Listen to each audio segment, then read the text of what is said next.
Hello friends, स्वागत है आपका अडानिया एजुकेशन एकेडमी के इस यूट्यूब चैनल पर। तो हम 11th क्लास की बायोलॉजी पढ़ने जा रहे हैं आज। इसके अंदर हमने पहले 2 क्लासें ले ली थी। 4th लेसन हमने स्टार्ट किया था और 4th लेसन का जो नाम था 11th क्लास की बायोलॉजी के अंदर NCERT का चैप्टर, ये 4th लेसन, इसका नाम है प्राणी जगत, एनिमल किंगडम, प्राणी जगत या एनिमल किंगडम। इसकी 2 क्लासें हम ले चुके हैं, बहुत दिन हो गए क्लास आई भी नहीं। तो आज हम इसके आगे के जो पार्ट हैं वो पढ़ने जा रहे हैं। उससे पहले हम थोड़ा सा देखेंगे कि पिछली क्लास के अंदर हमने क्या क्या पढ़ लिया था। तो पहले हमने तो देखा था कि जितने भी जीव हैं इस दुनिया के अंदर उनके संघ बनाए गए हैं, उनको ग्रुप में बांटा गया है ना। और ऐसे करके 11 संघ या 11 फाइलम जो है वो बनाए गए हैं। ठीक है, 11 फाइलम बनाए गए हैं और 11 फाइलम जो हैं उनके नाम भी हमने देख लिए थे।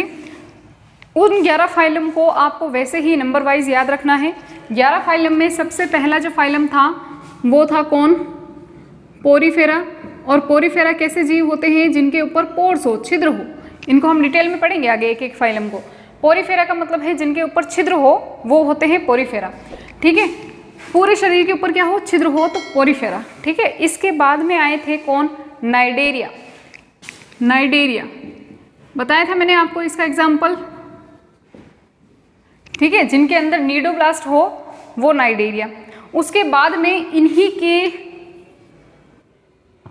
जो भाई जैसे थे टिनोफोरा, जिनको पहले टिनोफोरा को भी नाइडेरिया के साथ ही रखा गया था। उसके बाद में कुछ लक्षणों की विभिन्नताओं के कारण इनको नाइडेरिया से अलग कर दिया गया था। ठीक है, कौन कौन से होंगे? Porifera, cnidaria, Ctenophora. इसके बाद में आए अपने 4th नंबर पे प्लेटीहेल्मिन्थीज। प्लेटीहेल्मिन्थीज, ठीक है, प्लेट जैसे चपटे चपटे जो थे वो प्लेटीहेल्मिन्थीज थे। प्लेटीहेल्मिन्थीज के बाद में कौन आए? एस्केहेल्मिन्थीज। ये मैं इसलिए लिखवा रही हूँ क्योंकि हम जब इनके बेसिक्स पढ़ेंगे ना तो इनमें बहुत आसानी रहेगी। सामने लिखा होगा तो मैं बता दूंगी किसमें क्या चीज़ें होती है। पोरीफेरा हो गया, नाइडेरिया हो गया, टिनोफोरा, प्लेटीहेल्मिन्थीज, एस्केहेल्मिन्थीज। एस्केहेल्मिन्थीज कैसे होते हैं? गोल गोल होते हैं, है ना। प्लेटीहेल्मिन्थीज चपटे होते हैं, जबकि एस्केहेल्मिन्थीज की अगर संरचना में देखें इनको तो ये कैसे होते हैं? गोल गोल होते हैं। इसके बाद में एस्केहेल्मिन्थीज के बाद में आए अपने एनेलिडा। एनेलिडा मैंने बताया था एन्यूल से शब्द बना है और एन्यूल का मतलब होता है लिटिल रिंग। यानी कि ये कैसे होते हैं? गोल गोल, गोल तो होते ही हैं बट इनके अंदर रिंग जैसी संरचनाएं पाई जाती है। ठीक है, जैसे कि हम देखें केचुए की बात करें तो केचुए के अंदर रिंग जैसी संरचनाएं होती है, तो इनके अंदर भी रिंग जैसी संरचनाएं होती है। ठीक है, फिर 7वें नंबर पर आए कौन? आर्थ्रोपोडा। आर्थ्रोपोडा कौन से जीव होते हैं? जिनके अंदर संधि युक्त उपांग पाए जाते हैं, जुड़े हुए हाथ पैर वगैरह, शरीर वगैरह जुड़े हुए मिलते हैं, संधियां पाई जाती है उनके बीच में, उन्हें हम कहते हैं ऑर्थोपोडा। ठीक है, porifera, cnidaria, ctenophora, platyhelminthes, aschelminthes, annelida, arthropoda. और इसके बाद में हमारे जो जीव हैं बहुत ही सॉफ्ट बॉडी के जो जीव होते हैं वो आए। कौन से? मोलस्का। यानी इनकी बॉडी जो होती है वो कैसी होती है? बहुत सॉफ्ट होती है, बहुत सॉफ्ट शरीर के होते हैं ये। ठीक है, उसके बाद में जो जीव आए उनके शरीर पे कांटे युक्त संरचनाएं थी और उनको हम क्या कहते हैं? इकाइनोडर्मेटा। ये वैसे मैं पहले बता चुकी हूँ इसलिए मैं फटाफट से इसको लिखवाऊंगी बस। इकाइनोडर्मेटा, जिनके ऊपर कांटे जैसी संरचनाएं हों। ठीक है, उनको सरफेस जो होती है थोड़ी रफ रफ होती है। उसके बाद में आए हमारे हेमिकोर्डेटा। हेमिकोर्डेटा एंड फिर लास्ट में सबसे जो लास्ट का फाइलम है, सबसे एडवांस जो फाइलम है वो है कोर्डेटा, है ना। सबसे एडवांस है ये, सबसे अच्छे कैरेक्टर, सारे कुछ अच्छे जो कैरेक्टर होते हैं वो सारे के सारे कोर्डेटा के अंदर मिल जाते हैं। तो ये हो गए अपने 11 के 11 फाइलम। इन 11 फाइलम को आपको ऐसा कैसा नाम याद रखना है? ठीक है, ये बढ़ते हुए क्रम में है कि किस तरह से ये डेवलप हुए, आगे से आगे जो नए नए जो बनते गए उनके अंदर क्या क्या नई नई विभिन्नताएं आती गई, है ना। सबसे मोस्ट एडवांस जो फाइलम है वो है कोर्डेटा। अब इनके अंदर हमने बेसिक्स के अंदर बहुत सारी चीज़ें पढ़ ली थी। सबसे पहले हमने बात की थी परिसंचरण की। परिसंचरण का मतलब होता है ऐसा तंत्र जो शरीर के अंदर पदार्थों के आवागमन के लिए आवश्यक हो। ठीक है, यानी पदार्थों को लाने ले जाने के लिए, उनके परिवहन के लिए आवश्यक हो, उन्हें कहते हैं हम परिसंचरण तंत्र। ठीक है, और परिसंचरण तंत्र का काम जो है वो ब्लड करता है, रक्त करता है। इसीलिए इसे रक्त परिसंचरण भी कह देते हैं। रक्त परिसंचरण के तंत्र की जो शुरुआत हुई थी वो हुई थी एनेलिडा से, और एनेलिडा और कॉर्डेटा दोनों के अंदर ही कौन सा रक्त परिसंचरण तंत्र पाया जाता है? बंद प्रकार का। इससे पहले वाले में कोई परिसंचरण तंत्र नहीं है, और इसके बीच में यानी एनेलिडा और कॉर्डेटा के बीच में जो arthropoda, mollusca, echinodermata and hemichordata, इन फाइलम के अंदर जो है वो पाया जाता है खुला परिसंचरण तंत्र। ठीक है, इसके बाद में हमने सममिति की बात की थी। सममिति का मतलब क्या होता है कि हमारा जो शरीर है वो एक फिक्स आकृति में यानी कि एक तरीके से बना हुआ है, ऐसा नहीं कि कोई भी शरीर का कोई भी पार्ट कहीं पे भी लगा हुआ है। ठीक है ना, मैंने एग्जाम्पल भी दिया था, जैसे एक आंख इधर है तो एक आंख इधर है, एक कान इधर, एक कान इधर। और अगर हम इनको शरीर को 2 बराबर भागों में बांटना चाहे तो किस किस प्रकार से हम बांट सकते हैं, उसके आधार पर 3 प्रकार की सममिति पड़ी थी। अरीय सममिति, द्विपार्श्व सममिति, और एक जो थी हमारी यानी कि असम्मिति, जिसमें कोई सम्मिति होती ही नहीं है। ठीक है ना, तो असम्मिति का एग्जाम्पल हमने देखा था क्या? पोरीफेरा, जिसको कहीं से भी काट लो आप 2 बराबर भागों में कभी बट ही नहीं सकता है। ठीक है, उसके बाद में अरीय सम्मिति की बात की थी तो नाइडेरिया, टिनोफोरा और इकाइनोडर्मेटा, इसमें होती है अरीय सम्मिति। ठीक है, और इसके अलावा जो भी बचे खुचे हैं, चाहे हेमिकोर्डेटा हो, कोर्डेटा, प्लेटीहेल्मिंथेस, एस्केल्मिंथेस, एनेलिडा, आर्थ्रोपोडा, मोलस्का वगैरह, ये जो है इनके अंदर कौन सी पाई जाती है? द्विपार्श्व सम्मिति, यानी कि जब किसी एक निश्चित आकृति में निश्चित स्थान पर उनको काटा जाए तो 2 बराबर भागों में बट सकते हैं। तो सम्मिति हो गई थी। उसके बाद में हमने देखा था शारीरिक संगठन, यानी शरीर जो है वो किन से बना है। हमें पता है कि सभी का शरीर, जितने भी जीव जगत के अंदर जितने भी ये जीवों को रखा गया है, उन सभी का शरीर जो है वो किससे बना है? कोशिकाओं से बना है। लेकिन क्या वो कोशिकाएं आगे जाकर, कोशिकाएं मिलकर कोई और संरचना बनाती है? जैसे कोशिकाएं मिलकर क्या बनाती है? उत्तक बनाती है, उत्तक मिलकर अंग बनाते हैं, अंग मिलकर अंगतंत्र बनाते हैं। तो इनमें से ये जो 11 फाइलम है, इनमें किस प्रकार का शारीरिक संगठन पाया जाता है? तो हमने देखा था कि पोरीफेरा जो है उसमें कोशिकीय स्तर का शारीरिक संगठन पाया जाता है, यानी कोशिकाएं तो होती है लेकिन कोशिकाएं मिलकर उत्तक का निर्माण नहीं करती है। उसके बाद में 2 फाइलम, नाइडेरिया एंड टिनोफोरा, इन दोनों के अंदर उत्तक स्तर का शारीरिक संगठन पाया जाता है। ठीक है, फिर आता है प्लेटीहेल्मिंथेस। प्लेटीहेल्मिंथेस में अंग स्तर ही पाया जाता है, केवल अंग बनते, अंगतंत्र नहीं बनते। और एस्केल्मिंथेस से लेकर कोर्डेटा तक सभी के अंदर जो है वो किस प्रकार का शारीरिक संगठन पाया जाता है? अंगतंत्र प्रकार का शारीरिक संगठन पाया जाता है। तो यहाँ तक तो हमने कंप्लीटली बात कर ली थी, है ना। 2 क्लासों के अंदर हमने ये सारी चीज़ें पढ़ ली थी। अब हम आज की क्लास में इसी के आगे वाले जो बेसिक्स हैं, कुछ रह गए थे हमारे, वो पढ़ेंगे। ठीक है, वो बेसिक अगर आपको नहीं याद होते हैं या अगर वो नहीं आते हैं तो पूरा चैप्टर जो है वो आपको सही से लर्न नहीं हो पाएगा।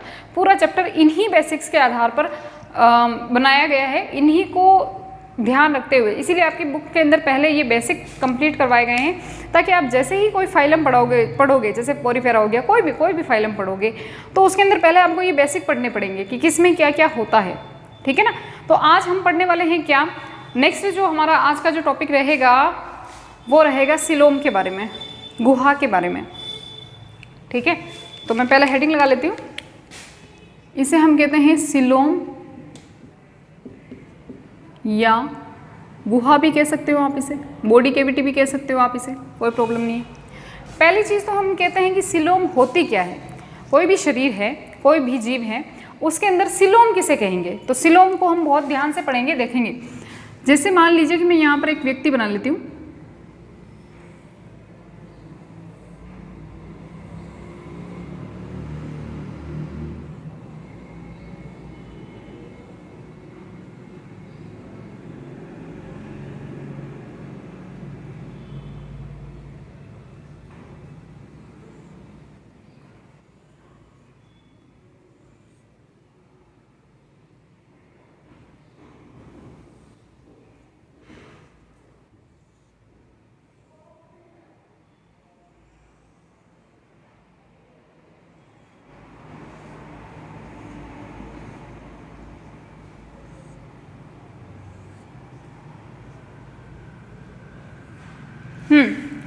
मान लीजिए कि ये है एक कोई भी व्यक्ति है, कोई भी हो, अपने को क्या करना है, अपने को तो पढ़ना है बस। ठीक है, अब आप देखोगे कि इसका माउथ जो है वो यहाँ से, मुख जो है यहाँ से स्टार्ट हो रहा है। ठीक है, मैं चलो इसको खोल के बता देती हूँ। ये लो, इसका माउथ यहाँ से स्टार्ट हो रहा है और माउथ से ही पाचन तंत्र की शुरुआत हो जाती है, यानी आहार नाल की शुरुआत हो जाती है। तो मान लीजिए कि इसकी आहार नाल जो है वो ये है, यहाँ से इसकी आहार नाल शुरू हो रही है और यहाँ पर इसकी आहार नाल के आपके पार्ट तो पढ़े ही होंगे और नहीं भी पढ़े होंगे तो हम पढ़ेंगे आगे बहुत अच्छी तरीके से। आहार नाल फिर आती है अपनी जो ग्रसिका जिसे बोलते हैं, ठीक है, ग्रसिका से पहले ग्रसनी, आहार नाल, ग्रसनी, ग्रसिका, फिर आती है आमाशय, आमाशय के बाद में छोटी आंत, छोटी आंत के बाद में बड़ी आंत और गुदा के द्वारा जो है वो बाहर खुल जाती है, ठीक है। तो ये ऐसे बहुत ज़्यादा आपको पता है कि अगर मैं पूरी आहार नाल को बनाऊं तो यहाँ पर बहुत ज़्यादा खचपच मच जाएगी। तो मैं क्या करती हूँ, एक आहार नाल को इस प्रकार से एक नलिका के रूप में बना देती हूँ। ये आहार नाल है, ये नली के रूप में आहार नाल है, ठीक है। ये हो गई आहार नाल, इस व्यक्ति की, किसी भी व्यक्ति की आहार नाल हो गई जो नलिका के रूप में बना रखी है मैंने। ये मान लीजिए आहार नाल है और यहाँ पर इसका एनस है, ठीक है ना। अब हम कह रहे हैं सिलोम, सिलोम की बात कर रहे हैं, तो सिलोम किसे कहेंगे, गुहा किसे कहेंगे भाई। तो देखो ये शरीर है इसका, इस व्यक्ति का, और ये क्या है इसकी,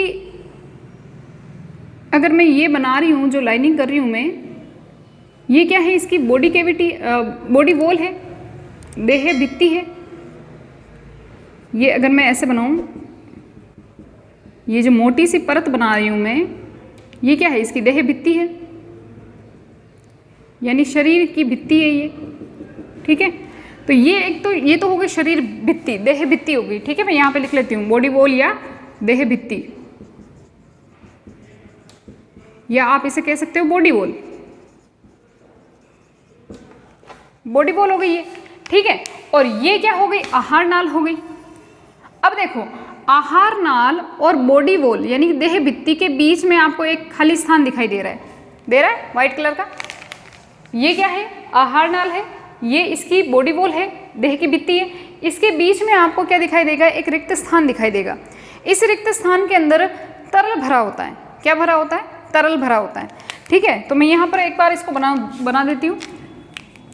ये आपको इस तरह से ये खाली स्थान दिखाई दे रहा है, ये देखो, ये किस किस के बीच में है, बॉडी वॉल और आहार नाल के बीच में। जो मैंने ब्लू कलर के अंदर बनाया है ये डब्बा जो है, खाली डब्बा, इसमें भरी होती है क्या, इसके अंदर भरा होता है तरल, ठीक है। तो यही क्या है, सिलोम है। क्या है ये, सिलोम है। इसी को हम क्या कहेंगे, सिलोम कहेंगे, यानी कि देह गुहा कहेंगे। इसी को हम क्या कहेंगे, देह गुहा कहेंगे। तो देह गुहा क्या होती है, आहार नाल और जो देह भित्ति होती है, आहार नाल और देह भित्ति के बीच का जो खाली स्थान होता है उसे हम क्या कहते हैं, सिलोम कहते हैं। क्या कहते हैं, सिलोम कहते हैं। अब इसके आधार पर, इस सिलोम के आधार पर जीव कितने प्रकार के होते हैं वो देखना है। इस सिलोम के आधार पर जीवों को कितने भागों में बांटा गया है, 3 भागों में बांटा गया है। कौन कौन से 3 भाग होते हैं देख लेते हैं, चलो। सिलोम के आधार पर जीव जो है वो 3 प्रकार के होते हैं। कैसे, पहला प्रकार, पहला जो प्रकार है हमारा वो है प्रगुही। प्रगुही या प्रगुही जीव भी आप कह सकते हो, प्रगुहा भी लिख सकते हो। भाई गुहा कितने प्रकार की होती है, तो 3 प्रकार की होती है, प्रगुहा लिख लो। या प्रगुही का मतलब क्या हो गया कि 3 प्रकार के जीव हो गए, प्रगुहा हो गई, ठीक है, या प्रगुही जीव हो गए। दूसरे जो जीव आते हैं हमारे पास उनको हम कहते हैं कूटगुहिक, कूटगुहिक, ठीक है, कूटगुहिक कह देते हैं। और तीसरे प्रकार के जो जीव आते हैं उन्हें हम कहते हैं अगुहिये, अगुहिये, असिलोमेट। अब देखो इंग्लिश वाले बच्चे क्या कहेंगे इनको, अगुहिये यानी कि असिलोमेट, कूटगुहिक यानी कि स्यूडोसिलोमेट, एंड प्रगुही यानी सिलोमेट, जिसके अंदर सिलोम है वो सिलोमेट। 3 प्रकार के जीव हो गए। अब ये 3 प्रकार के जीव कैसे कैसे हो गए, तो पहले हम इसके ऊपर वापस आते हैं। हम क्या देखते हैं कि हमारी जो आहार नाल है, हमारी जो ये आहार नाल है और ये जो बॉडी कैविटी है, ये बॉडी कैविटी है, इसके अंदर क्या होता है कि इस प्रकार से मीजोडर्म की लाइनिंग होती है, मीजोडर्म की लाइनिंग होती है। मीजोडर्म क्या होता है वो मैं इसी के बाद में बताने वाली हूँ आपको कि मीजोडर्म क्या होता है। बस अभी आपको ये ध्यान रखना कि मीजोडर्म एक परत है, ठीक है ना। मीजोडर्म जो है एक परत है उसकी इसके ऊपर क्या होती है, लाइनिंग होती है इस प्रकार से। हालांकि मुझे इनके बारे में पहले बता देना चाहिए था, मीजोडर्म, एक्टोडर्म, एंडोडर्म क्या होती है, बट कोई बात नहीं, हम इसी के जस्ट बाद में यही पढ़ लेंगे। ठीक है, तो देखो एक मीजो, अभी बस नाम याद रखो मीजोडर्म। मीजोडर्म क्या है, मीजोडर्म जो है इसके अगर सिलोम के चारों ओर लाइनिंग है, देखो सिलोम के चारों ओर का मतलब सिलोम के ये जो बॉडी सिलोम है उसके अंदर अंदर ये मीजोडर्म लगी हुई है। ठीक है, ये इसके अंदर सिलोम के अंदर लगी हुई है ये मीजोडर्म। आहार नाल के अंदर भी मीजोडर्म लगी हुई है, आहार नाल के मतलब आहार नाल को घेरे हुए भी मीजोडर्म लगी हुई है, और सिलोम के चारों ओर भी मीजोडर्म लगी हुई है। ठीक है ना, इसी को हम कहते हैं पेरिटोनियम। ये जो जैसे मान लो आहार नाल है, ये आहार नाल, इसके चारों ओर मीजोडर्म ने इसको कवर कर रखा है, और जो बॉडी वॉल है उसको भी चारों ओर से मीजोडर्म ने कवर कर रखा है, अंदर से। ठीक है, अंदर से क्या है, मीजोडर्म लगी हुई है। तो अगर मान लो ऐसी कोई सिलोम जिसके अंदर मीजोडर्म ने बॉडी वॉल को अंदर से घेर रखा है और आहार नाल को भी चारों ओर से घेर रखा है, तो इसे हम कहते हैं क्या, प्रगुही जीव। क्या कहते हैं, ऐसे जीवों को क्या कहा जाएगा, प्रगुही जीव कहा जाएगा। ठीक है, जैसे मान लो कि मैं इसको, मान लो कि इस व्यक्ति को हम यहाँ से काट लें, आधा काट लें, तो आपको इसकी बॉडी वॉल कुछ ऐसी दिखाई देगी। ये इसके मान लो कि देह की भित्ति है,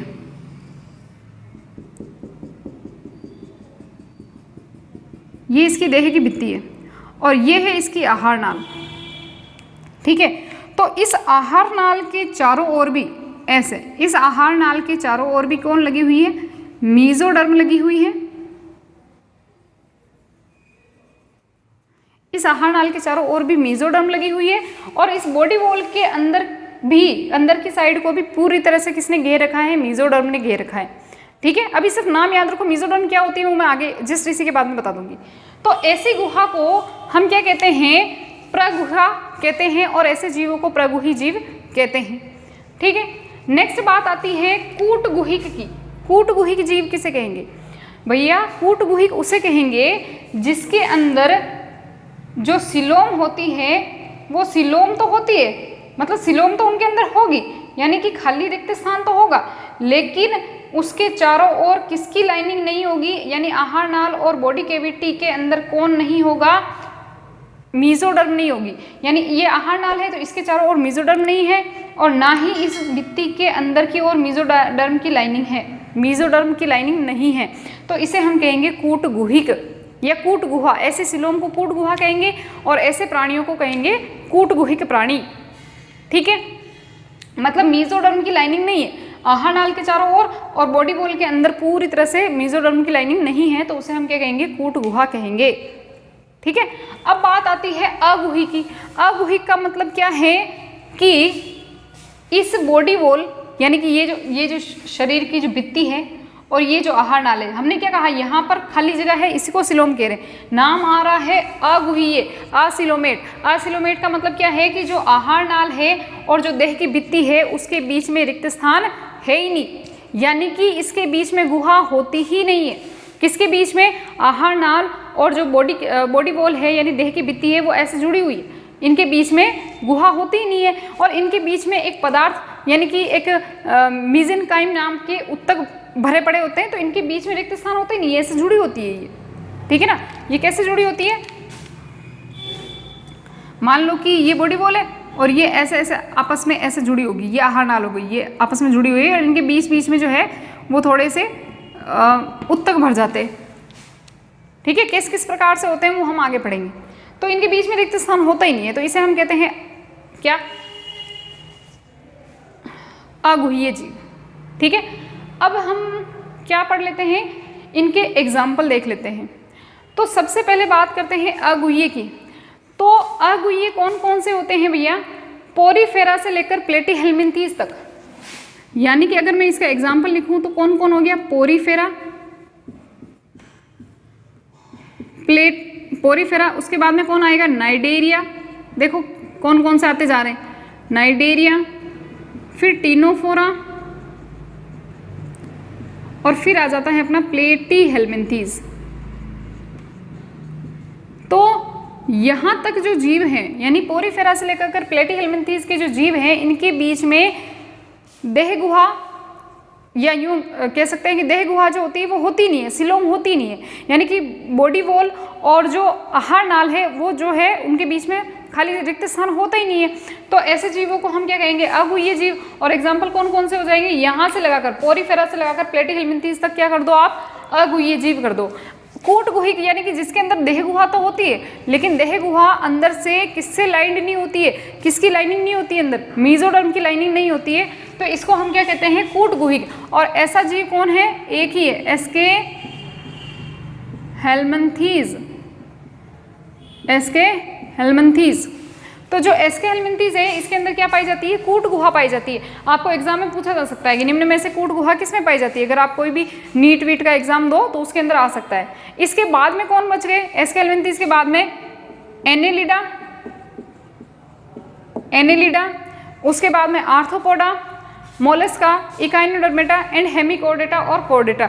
यानी कि एनेलिडा से लगाकर कौन तक, कोर्डेटा तक, सभी के सभी कैसे होते हैं, प्रगुही प्राणी होते हैं। कैसे होते हैं, प्रगुही प्राणी, यानी इनके अंदर क्या होगा, प्रगुहा होगी, सच्ची गुहा होगी। प्रगुहा का मतलब सच्ची गुहा। सच्ची गुहा किसे कहेंगे, जिसमें आहार नाल के चारों ओर भी कौन हो, मीजोडर्म हो, और जो बॉडी की जो ये वॉल है ना, यानी कि ये जो बॉडी की वॉल है उसके अंदर भी क्या हो, बॉडी की जो वॉल है उसके अंदर भी कौन लगी हो, मीजोडर्म लगी हो। मीजोडर्म है तो वो सच्ची गुहा है, मीजोडर्म नहीं है तो वो झूठी गुहा है यानी कूट गुहा है। और अगर बॉडी वो मतलब सिलोम ही नहीं है तो वो कौन से हो गए, अगुह्य जीव हो गए। ठीक है, आगे बात समझ में, चलो इसका स्क्रीनशॉट ले लो एक बार आप।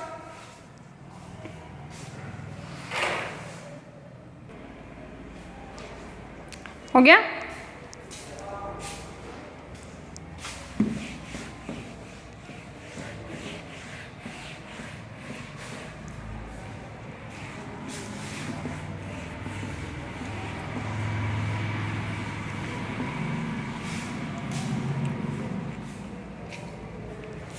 अब हम नेक्स्ट देखते हैं। नेक्स्ट जो हमारा इसका बेसिक है वो है त्रिकोर की और द्विकोर की जीव या शारीरिक संगठन हम किसे कहेंगे, यानी कि यूं कह सकते हैं कि डिप्लोब्लास्टिक एंड ट्रिप्लोब्लास्टिक शारीरिक संगठन। तो द्विकोर की व त्रिकोर की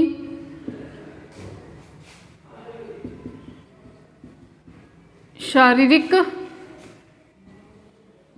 संगठन, मैं लिखते लिखते पता नहीं कहाँ चली जाती हूँ।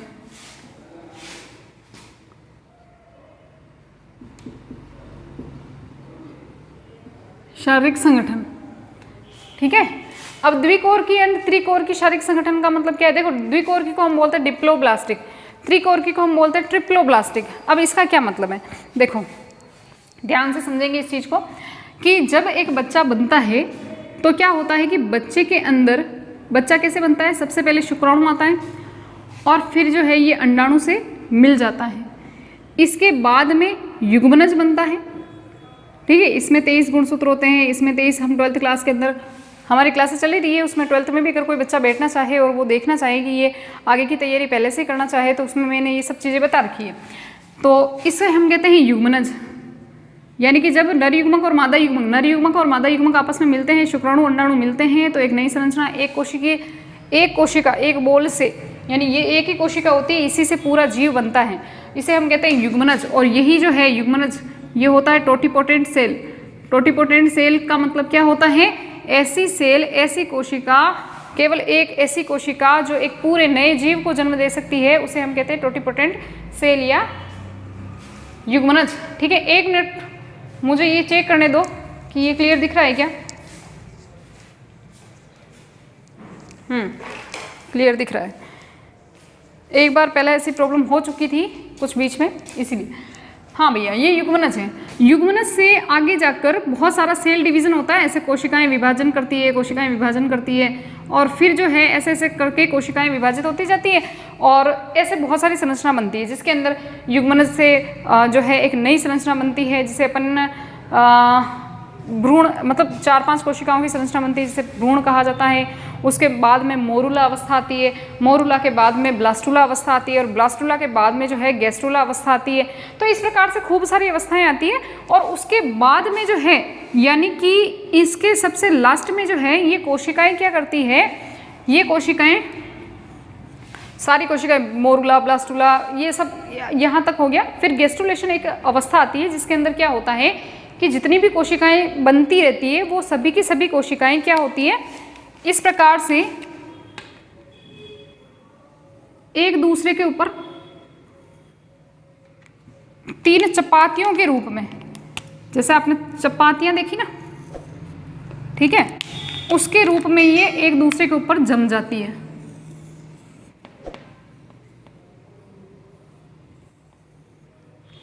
ये इस प्रकार से, ये इसमें थोड़ा कंफ्यूज हो रहे हो आप, तो मैं इसको हटा देती हूँ।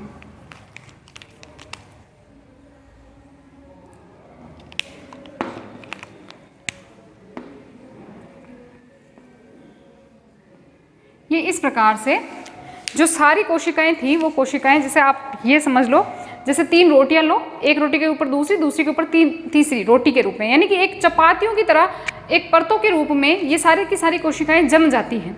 ठीक है, क्या होगा, कोशिकाओं में विभाजन होता गया, बहुत सारी कोशिकाएं जब बन जाती हैं तब ये जो कोशिकाएं हैं वो आपस में एक दूसरे के ऊपर जम जाती है। जैसे मान लो कि ये तीन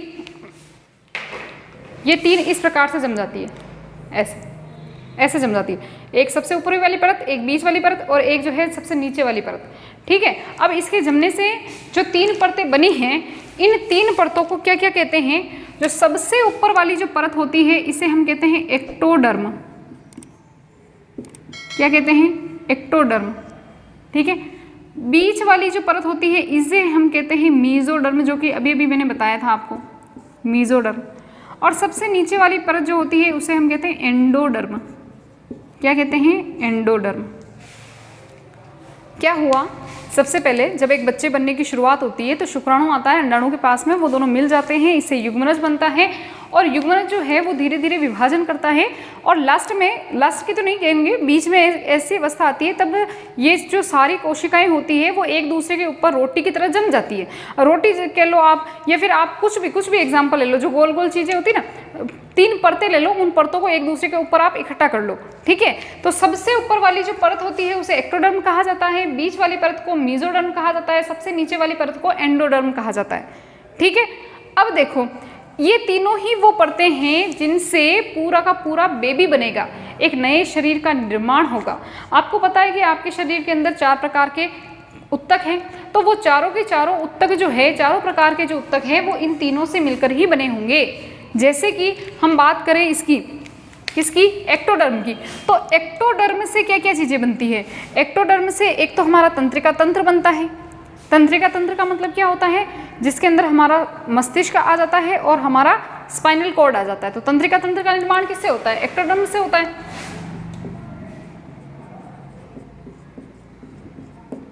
तंत्रिका तंत्र का निर्माण एक्टोडर्म से होता है। मीजोडर्म से क्या क्या बनेगा, बीच वाली जो परत है। अच्छा, उत्तक ही आगे जाकर पूरा शरीर बनाएंगे ना, तो इसीलिए तो मीजोडर्म से हमारा क्या बनता है, एक तो हमारी संयोजी उत्तक बनता है, ब्लड वगैरह है ना, संयोजी उत्तक बनता है, और एक हमारा जो है पेशीय उत्तक बनता है। ठीक है, और एक होता है उपकला उत्तक। तो उपकला उत्तक जो होता है, वो उपकला उत्तक जो है वो तीनों से ही मिलकर बना होता है, यानी कि ये तीनों जो है वो किसका निर्माण करती है, तीनों से ही जो है वो उपकला उत्तक बनता है। ठीक है, यानी उत्कला उत्तक जो है वो एक्टोडर्म से भी बनता है, मीजोडर्म से भी बनता है, एंडोडर्म से भी बनता है। ठीक है, अब मीजोडर्म के बारे में मैंने अभी भी बताया था कि अगर मीजोडर्म की कवरिंग है अंदर की ओर, पूरी सिलोम के अंदर की ओर कवरिंग है, यानी आहार नाल के ऊपर भी और जो बॉडी वॉल है उसके अंदर भी अगर मीजोडर्म की कवरिंग है तो उसे हम क्या कहेंगे, प्रगुहा कहेंगे, यानी प्रगुही जीव कहेंगे। ऐसे जीवों को प्रगुही जीव कहेंगे। तो मीजोडर्म क्या है, आपको समझ में आ गया ना, इसे हम कहते हैं मीजोडर्म। इन्हीं तीनों से मिलकर आगे जाकर क्या बनता है, सारे के सारे उत्तक का निर्माण होता है और फिर उत्तक ही आपको पता है आगे जाकर पूरे शरीर का निर्माण करेंगे। यहाँ तक समझ में आया। अब हम पढ़ क्या रहे हैं, द्विकोर की और त्रिकोर की शारीरिक संगठन, यानी द्विकोर की किसे कहेंगे और त्रिकोर की जीव किसे कहेंगे। तो भैया ये ध्यान रखना है कि ऐसे जीव जिनके अंदर ये तीनों ही, अच्छा इन तीनों को हम क्या कहते हैं, जनन स्तर भी कहते हैं। ये तीनों जो हैं इनको हम कहते हैं जनन स्तर या जनन स्तर कहते हैं, जर्म लेयर कहते हैं इनको। जर्म वो जीवाणु वाला जन्म नहीं, बीमार करने वाला जन्म नहीं, यहाँ पर जन्म का मतलब है जनन, तो इनको हम कहते हैं जनन स्तर। जनन स्तर क्यों कह रहे हैं, आपको समझ में आया? जनन इन्हीं तीनों से ही जीव का जनन होने वाला है, तो इसी को जनन स्तर भी कहते हैं। ठीक है, अब सुनो मेरी बात ध्यान से। त्रिकोर की जीव किसे कहेंगे? त्रि यानी कि तीन, और तीन ही लेयर है, समझ में आ रही बात? तो इसका मतलब क्या है कि त्रिकोर की जीव उन्हें कहेंगे जिनके पास ये तीनों की तीनों जर्म लेयर हो, एक्टोडर्म भी उन्हीं के अंदर हो, मीजोडर्म भी हो उनके अंदर, और एंडोडर्म भी हो उनके अंदर। यानी कि तीनों के तीनों अगर जर्म लेयर किसके अंदर है, किसी जीव के अंदर है, मतलब तीनों से ही वो मिलकर बना है, आगे जाके जीव जो है वो इसी से मिलकर बना, इन्हीं से बनेगा ना। इसका मतलब है कि उस जीव की उत्पत्ति अगर इन तीनों से हुई है, यानी उसके शरीर में ये तीनों ही प्रेजेंट थी, एक्टोडर्म भी थी, मीजोडर्म भी थी, एंडोडर्म भी थी, तीनों ही अगर इसके अंदर थी, तो ऐसे जीव को हम क्या कहेंगे? त्रिकोर की जीव कहेंगे। क्या कहेंगे? त्रिकोर की जीव कहेंगे। तो त्रिकोर की के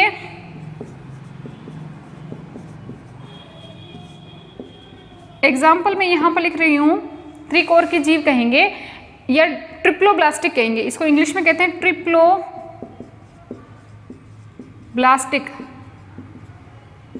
ट्रिप्लोब्लास्टिक जीव कहेंगे, ट्रिप्लोब्लास्टिक ऑर्गेनिज्म कहेंगे।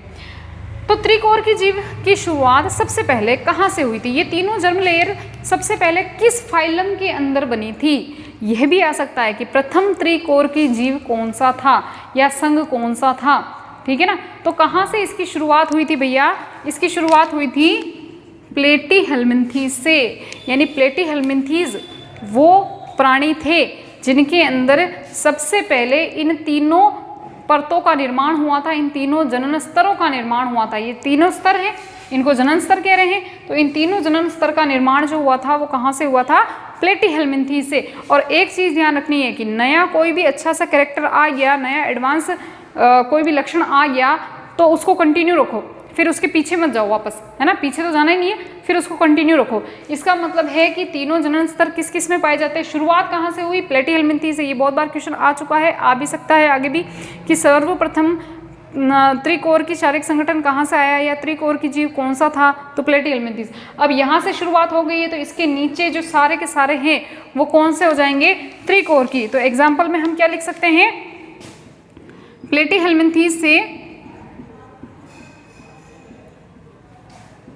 प्लेटीहेल्मिन्थीज से लगाकर कौन?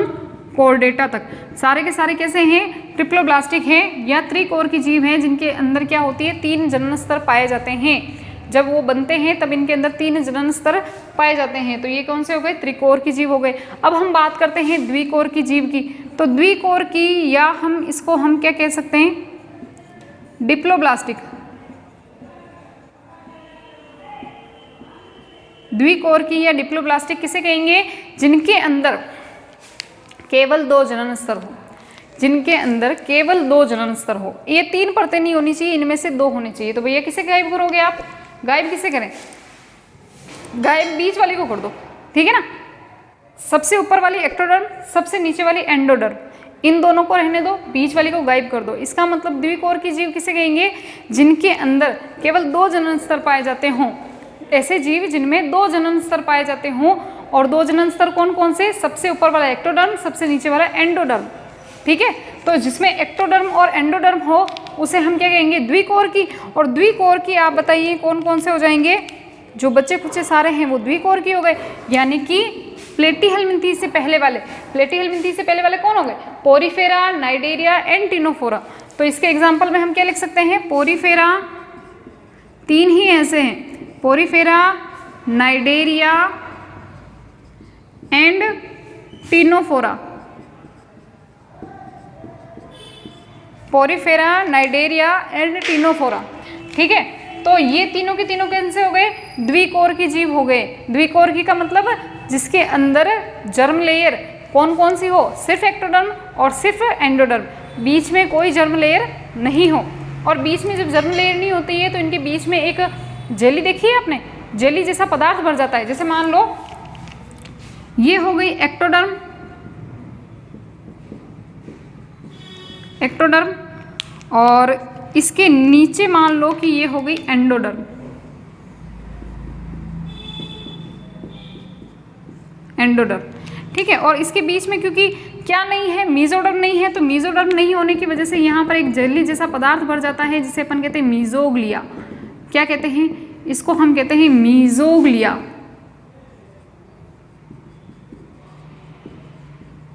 मीजोग्लिया, ठीक है, इसे हम क्या कहते हैं? मीजोग्लिया कहते हैं। मीसोग्लिया या ज लिख लो, ये ज़्यादा सही रहेगा। मीजोग्लिया कहते हैं, है ना, जेली जैसा पदार्थ भर जाता है जिसे अपन कहते हैं मीजोग्लिया। तो ऐसे जीव जिसके अंदर दो ही परतें होती है, एक्टोडर्म एंड एंडोडर्म, बीच में कुछ नहीं होता है, बीच में कुछ जेली जैसा पदार्थ भर जाता है जिसे मीजोग्लिया कहते हैं। तो ऐसे जीव को हम क्या कहेंगे? द्विकोरकी। द्विकोरकी के 3 एग्जाम्पल याद रखने हैं, पोरीफेरा, नाइडेरिया, टिनोफोरा। सबसे फर्स्ट फाइलम जो त्रिकोरकी था वो कौन था? प्लेटीहेल्मिंथीज। और इससे आगे लगाकर सभी को त्रिकोरकी करना है, तो प्लेटीहेल्मिंथीज से लगाकर कोरडेटा जो है वो क्या हो जाएंगे? त्रिकोरकी जीव हो जाएंगे। कंप्लीट है यहाँ तक? तो यहाँ तक समझ में आ गया आपको, ठीक है ना। तो अभी हमने क्या क्या चीज़ें पढ़ ली है? सीलोम पढ़ लिया है और द्विकोरकी त्रिकोरकी शरीर का संगठन पढ़ लिया है। एक बार आप इसका स्क्रीनशॉट लेंगे।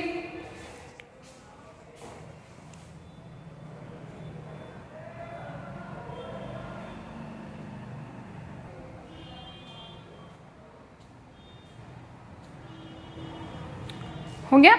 चलो अब हम नेक्स्ट जो हमारा इसका बेसिक है, आधार जो है इसका, वो है खंडी भवन।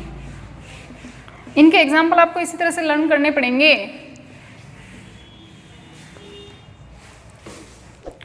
नेक्स्ट जो है हमारा इसका जो बेसिक है वो है खंडी भवन, सेगमेंटेशन। खंडी भवन, सेगमेंटेशन। देखो, सेगमेंटेशन या खंडी भवन का मतलब क्या होता है कि कोई भी जीव है, कोई भी जीव, उनका शरीर अगर छोटे छोटे, नाम से पता चला खंडी, खंड, अगर छोटे छोटे खंड में, सेगमेंट में बटा हुआ है, तो ऐसे जीवों को कहेंगे खंडित जीव या विखंडित जीव, ठीक है ना। कोई भी ऐसे जीव जिनका शरीर जो है वो छोटे छोटे खंडों में मिलकर या खंडों, छोटे छोटे खंडों से मिलकर बना है, तो ऐसे जीवों को कहेंगे खंडी भवन। अब इसके आधार पर भी जीव 3 प्रकार के हो गए, यानी कि आपको ये 11 फाइलम फिर से 3 भागों में बांटने। पहले मैं पानी पी लेती हूँ। ऐसे जीवों को फिर से आपको क्या करना है? 3 भागों में बांटना है।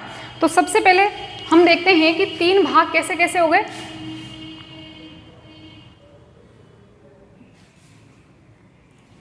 तीन भाग जो हैं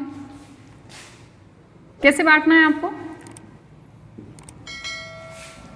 सबसे पहले हम देख लेते हैं वास्तविक विखंडन या वास्तविक विखंडन वाले जीव।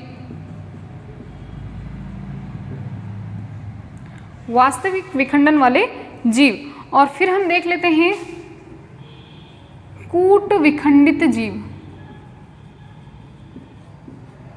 कूट विखंडित जीव, ठीक है। और फिर हम नेक्स्ट देख लेते हैं अखंडीय जीव।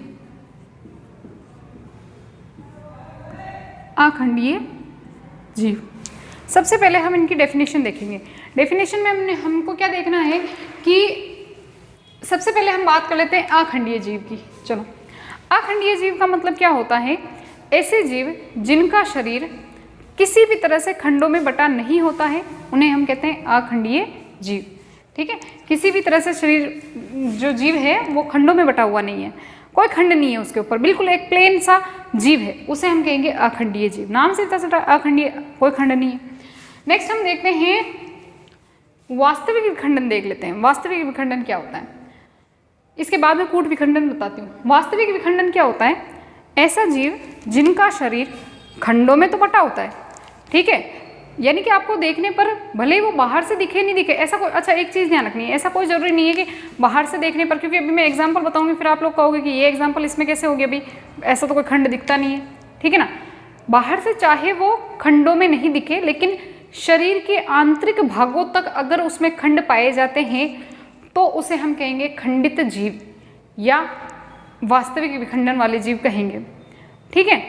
यानी इसके अंदर खंडन कैसा होना चाहिए कि बाहर से भले दिखे, नहीं दिखे, हो नहीं हो, कोई प्रॉब्लम नहीं है, बट शरीर के अंदर जो मेसोडर्म से जो ऊतक होते हैं, मेसोडर्म से जो बने हुए ऊतक होते हैं, अगर मेसोडर्म के ऊतकों में भी या मेसोडर्म वाले अंगों में भी अगर खंडन पाया जाता है, मेसोडर्म तक खंडन अगर पाया जाता है, तो उसे हम कहते हैं वास्तविक विखंडन।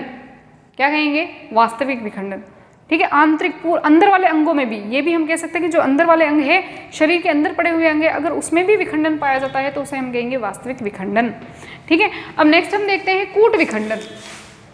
कूट विखंडन का मतलब क्या होता है कि विखंडन तो होता है, आपको देखने पर लगेगा कि हाँ ये तो खंडों में बटा हुआ है, बट उसके खंड जो है वो सिर्फ ऊपर ऊपर की ओर होंगे, अंदर वाले जो अंग है उनमें कोई खंडन नहीं पाया जाएगा, अंदर वाले अंगों में कोई खंडन नहीं पाया जाता है, उसे हम कहते हैं कूट विखंडित जीव।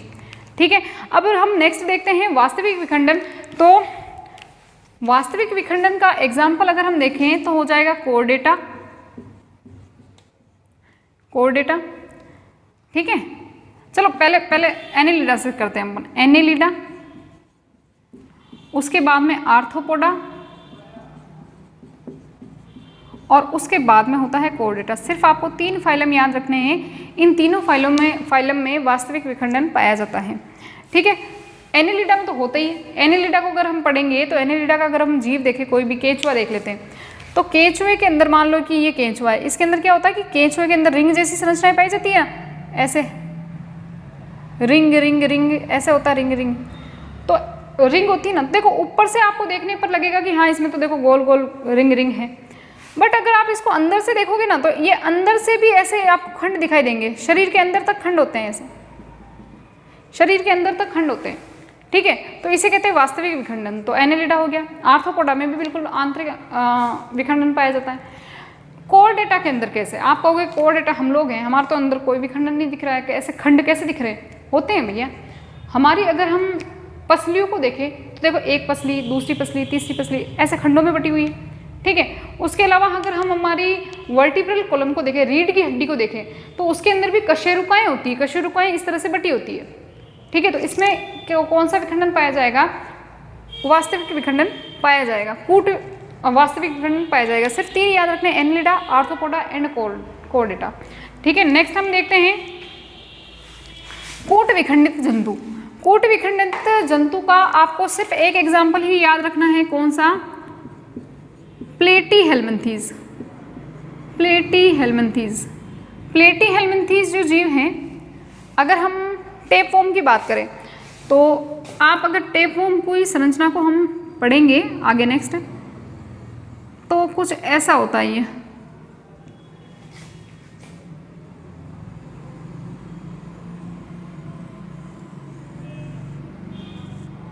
ठीक है, तो आपको ऐसे कुछ खंड दिखाई देंगे टेपवर्म के ऊपर, ऐसे ऐसे, इनको प्रोग्लोटिड कहते हैं, ऐसे आपको खंड दिखाई देंगे।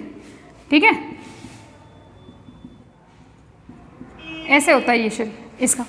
तो इसमें अगर आप देखोगे तो इसका शरीर जो है ना, आपको ऐसा लगेगा कि जैसे खंड बने हुए ये ऊपर ऊपर, लेकिन ये खंड केवल ऊपरी सतह पर ही होते हैं, ये अंदर की सतह पर नहीं होते, ये अंदर वाले अंगों में नहीं होते हैं, सिर्फ ऊपर ऊपर से देखने पर इनको खंडे दिखते हैं। इन खंडों को प्रोग्लोटिड कहते हैं, आगे पढ़ेंगे इसको डिटेल में।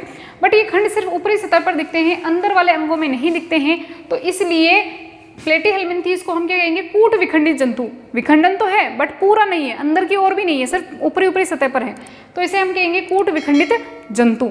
अब मुझे बताओ अखंडीय जीव किसे कहेंगे? अखंडीय जीव का मतलब हो गया कि जिसमें कोई सेगमेंटेशन नहीं होती, कोई खंड नहीं होता, बिल्कुल प्लेन सी बॉडी होती है, उसको हम कहते हैं ना तो अंदर की ओर ना बाहर की ओर, है ना, उसे हम कहते हैं अखंडीय जीव। तो अखंडीय जीव के उदाहरण कौन कौन से हो जाएंगे? इन चारों के अलावा प्लेटीहेल्मिन्थीज, एनेलिडा, आर्थ्रोपोडा एंड कोरडेटा, इन चारों के अलावा जितने भी एग्जाम्पल हैं, जैसे कि पोरीफेरा, पोरीफेरा, जैसे कि नाइडेरिया, नाइडेरिया, जैसे टीनोफोरा, टीनोफोरा। प्लेटीहेल्मिन्थीज में तो कौन सा है? कूट विखंडित, छोड़ दो इसको। एस्केहेल्मिन्थीज, एस्केहेल्मिन्थीज नहीं है ना अभी तक, एस्केहेल्मिन्थीज। फिर उसके बाद में एनेलिडा, एनेलिडा के अंदर कौन सा है? वास्तविक विखंडन है, तो छोड़ दो उसको, एनेलिडा को। आर्थ्रोपोडा, आर्थ्रोपोडा के अंदर भी कौन सा है, वास्तविक विखंडन है, इसको भी छोड़ दो, ठीक है। उसके बाद में आर्थ्रोपोडा के बाद में कौन आता है, मोलस्का, फिर इकाइनोडर्मेटा,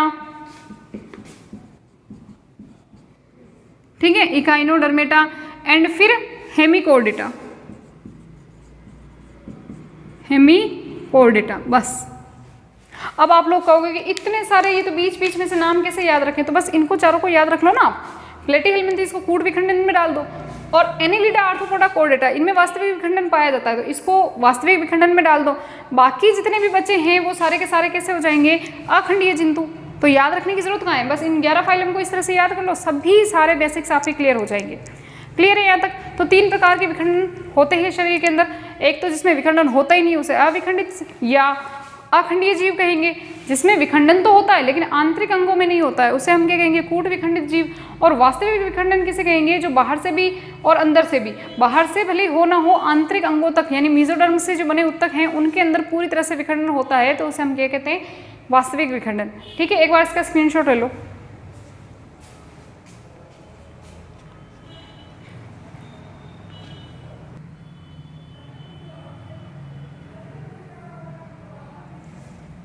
क्लियर है? अब हम नेक्स्ट देखते हैं इसका जो अगला जो बेसिक है वो है नोटोकॉर्ड के आधार पर, यानी नोटोकॉर्ड किस किस के अंदर होती है और किस में नहीं होती है। नोटोकॉर्ड के बारे में मैं आगे बहुत डिटेल से पढ़ाऊंगी। अभी हम समझेंगे थोड़ा सा कि कोई भी जीव है, चाहे वो जीवन की किसी भी अवस्था में हो, चाहे वो भ्रूणीय अवस्था में हो यानी कि वो माता के गर्भ में हो, ये एक बेबी बन रहा हो तब हो, अंडे के अंदर हो, चाहे वो बेबी बनने के बाद में, बच्चा बनने के बाद में माता के शरीर से बाहर आ जाए तब हो, या कभी भी जीवन की किसी भी अवस्था में, अगर उसके शरीर के पृष्ठ भाग पर, पृष्ठ का मतलब पीछे वाले भाग पर, एक ऐसी संरचना हो, यानी कि एक इस तरह की खोखली दृढ़ संरचना अगर उसके अंदर पाई जाती है, ठीक है, इस संरचना को हम क्या कहते हैं, इस संरचना को कहते हैं नोटोकॉर्ड। नोटोकॉर्ड तो ये कैसी होती है, खोखली होती है, दृढ़ होती है, ठीक है, इस प्रकार की संरचना होती है। ये नोटोकॉर्ड जो है, अगर मान लो किसी जीवन की किसी भी अवस्था में अगर ये पाई जाती है तो ऐसे जीवों को कहते हैं कोर्डेटा। क्या कहते हैं, कोर्डेटा। कोर्डेटा की अगर हम बात करें, अपने एग्जाम्पल की बात करें, तो हम भी मनुष्य जो है वो कोर्डेटा में ही रखे गए हैं, स्तनधारियों को। तो स्तनधारी के अंदर क्या होता है, जैसे मनुष्य की बात करें तो ये नोटोकॉर्ड होती है, भ्रूण के अंदर नोटोकॉर्ड होती है। इसके बाद में ये नोटोकॉर्ड जो है धीरे धीरे किस में कन्वर्ट हो जाती है, वर्टिब्रल कॉलम में, कशेरुकाओं में, और रीढ़ की हड्डी बन जाती है। कुल मिला के ये ध्यान रखो कि इसके बाद में इसी से आगे जाकर रीढ़ की हड्डी बन जाती है।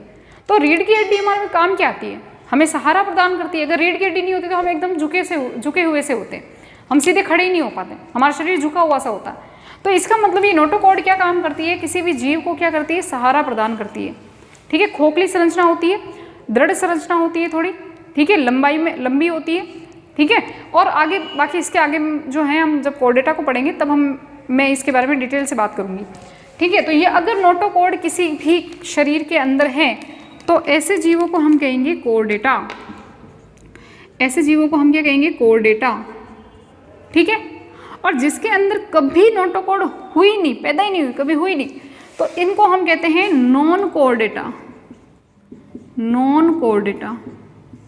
तो कोर्डेटा तो खुद ही एक फाइलम हो गया, और कोर्डेटा का नाम अब क्यों आया कोर्डेटा, ये पता है ना, चल गया ना पता, कि जिसके अंदर नोटोकॉर्ड है, कभी भी हो जाए, बाद में भले विलुप्त हो जाए, कुछ भी हो जाए, बट कभी ना कभी थोड़े टाइम के लिए भी अगर है तो उसे हम क्या कहेंगे, कोर्डेटा कहेंगे। बाकी सारे के सारे जो फाइलम हो गए वो कौन हो गए, नॉन कोर्डेटा, ठीक है। नोटोकॉर्ड को हम कहते हैं पृष्ठ रज्जु, हिंदी वाले बच्चे, पृष्ठ रज्जु। तो कोर्डेटा को हम क्या कहेंगे, पृष्ठवंशी। जिनके अंदर पृष्ठ रज्जु हो वो पृष्ठवंशी, और अपृष्ठवंशी जिसके अंदर नोटोकॉर्ड नहीं हो वो अपृष्ठवंशी।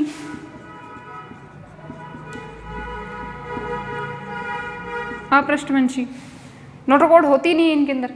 तो अपृष्ठवंशी समझ में आ गया ना, सारे के सारे जितने भी हैं वो सारे के सारे अपृष्ठवंशी हो गए, और कोर्डेटा पृष्ठवंशी हो गया। अब देखते हैं हम हेमिकोर्डेटा। देखो नाम से यहाँ से थोड़ा सा आपको सेम लग रहा होगा, इसके पीछे भी कोर्डेटा आ रहा है और ये भी कोर्डेटा, बट इसके आगे लग रहा है हेमिकोर्डेटा।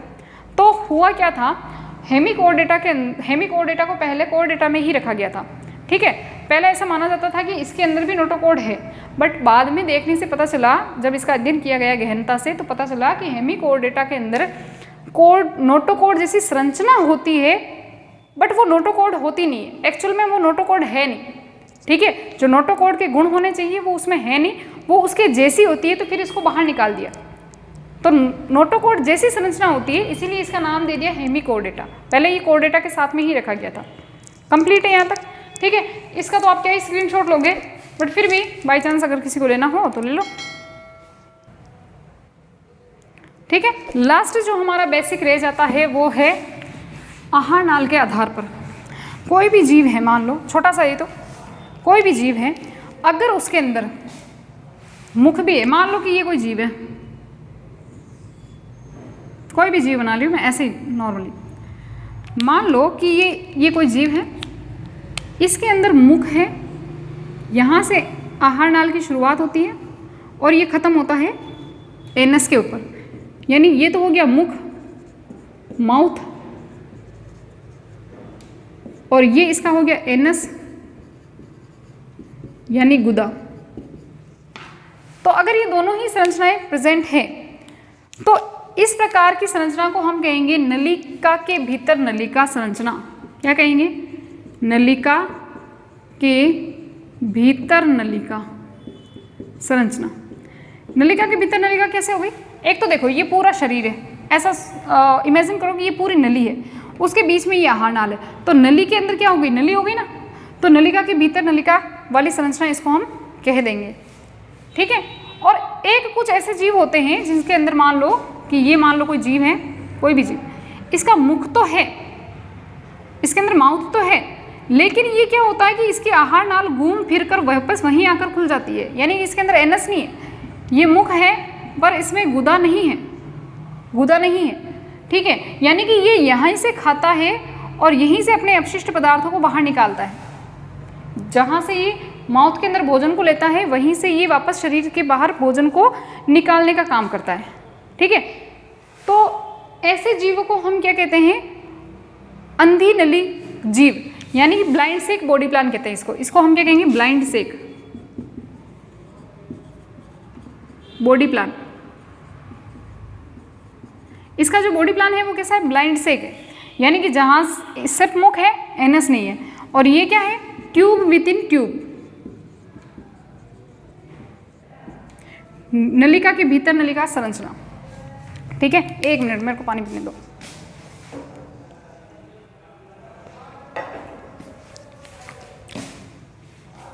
समझ में आ गई बात?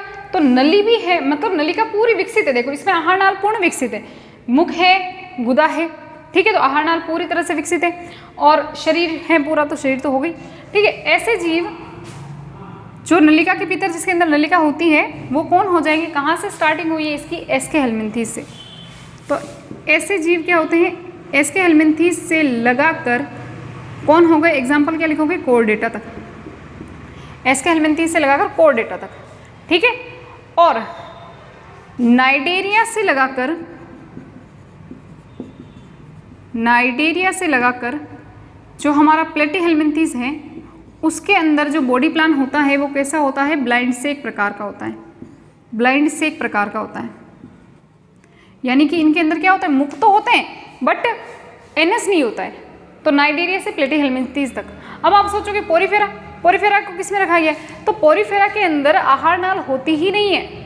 क्या नहीं होती है? आहार नाल होती ही नहीं है। उसके अंदर खैर खाली एक गुहा होती है, उसी के अंदर भोजन आता है, वहीं से चला जाता है। हम आगे नेक्स्ट फाइलम इसी को स्टार्ट करने वाले हैं, पोरीफेरा को अगली ही क्लास के अंदर, तो उसमें मैं बताऊंगी आपको कि आहार नाल होती ही नहीं है। आहार नाल पूर्ण विकसित हो, पूर्ण विकसित का मतलब मुख भी हो, एनस भी हो, और ये नली की जैसी संरचना बना रही है, तो इसे हम नलिका के भीतर नलिका, tube with in tube body plan कहेंगे, यानी ये इसका बॉडी प्लान है, ठीक है। शारीरिक योजना आप इसे कह सकते हो। तो शारीरिक योजना के आधार पर दो प्रकार के जीव होते हैं, एक तो नलिका के भीतर नलिका वाले और एक जो है ब्लाइंड सेक यानी अंधी नली वाले।